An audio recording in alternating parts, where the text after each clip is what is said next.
एक जीवित उदाहरण बताते हैं एक आपको कि एक रोहतक शहर के अंदर एक फाइनेंसर था, फाइनेंसर जो ब्याज पे पैसे देता है। तो इस दास ने प्रारंभ में जब ये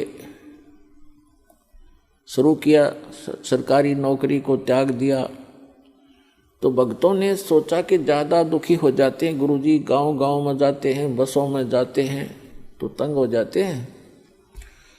एक जीप की व्यवस्था की, उसके लिए फाइनेंस करवाया उस फाइनेंसर से।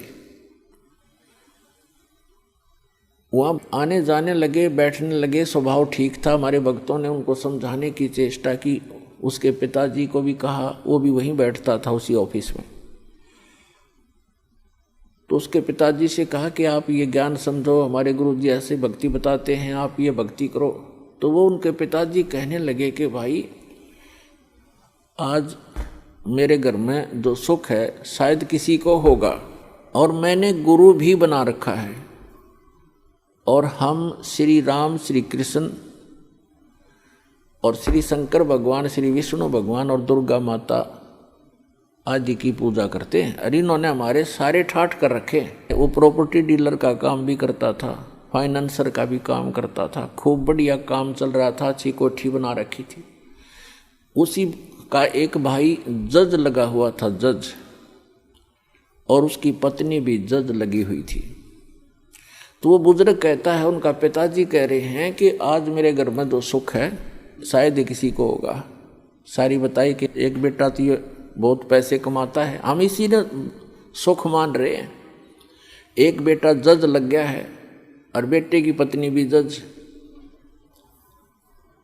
तो ठीक है, हमारे भक्त के बोल रहे हैं, इस ताक वो सुनने को तैयार भी नहीं, तो चुप करके आ गए। उसने 2-3 महीने के बाद क्या किया कि एक अपने धर्म गुरु से धार्मिक अनुष्ठान घर पर करवाया। उस समय सभी बच्चे छुट्टी लेकर आ गए थे, वो जज भी आ गया था, फाइनेंसर वहीं था। तो जो उनके गुरुजी ने जो क्रिया करी थी, उसके बचे हुए फूल, जो फूल फाल चढ़ाते हैं, माला डालते हैं, कुछ हवन किया होगा, उसकी राख बच गई थी, उसको जल प्रवाहित करने की आज्ञा दी उसके गुरुजी ने। वो दोनों बेटे, एक जज और एक वो फाइनेंसर, उस राख को लेकर गए। उनका ड्राइवर साथ था गाड़ी में। रोहतक से दिल्ली रोड के ऊपर एक JLN बोल रहे हैं उसको, जवाहरलाल नेहरू कैनाल, बहुत भारा, बड़ी गहरी वहाँ से चलती है, बह रही थी। उस पे जाके उन दोनों ने पटड़ी पर गाड़ी चढ़ाई। ड्राइवर ने गाड़ी रोकी, दोनों उतर के उन्होंने वो जो भी थैला सामग्री थी वो ऐसे खाली कर दी जल में। वो जल में नहीं गई, उस कैनाल के उस नहर की पटड़ी ज़्यादा टेढ़ी थी ऐसे, तो वो ऐसे गिर गई ऊपर ने।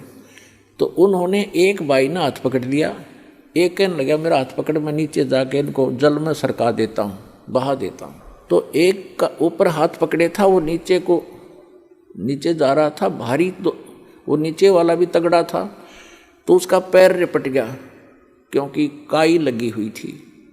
और साथ में उसका भाई हाथ पकड़ रहा था, वो भी साथ आ गया क्योंकि उसने और मजबूती से पकड़ा। जब गिरने लगा तो वो भी नीचे गिर गया।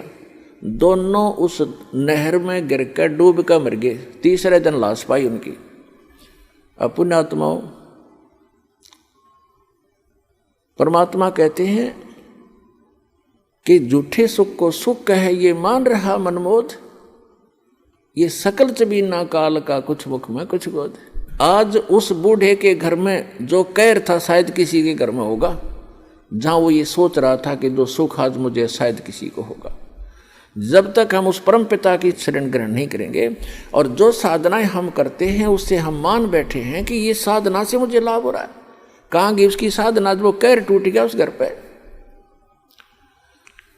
तो पुण्यात्माओं, इसका समाधान केवल एकमात्र कबीर परमात्मा है और उसकी ये सत साधना जो दास के पास है, इसके अतिरिक्त कोई कबीर साहब का नाम लेकर के अगर आपको कोई जंतर मंत्र बताता है तो व्यर्थ है, यूजलेस है।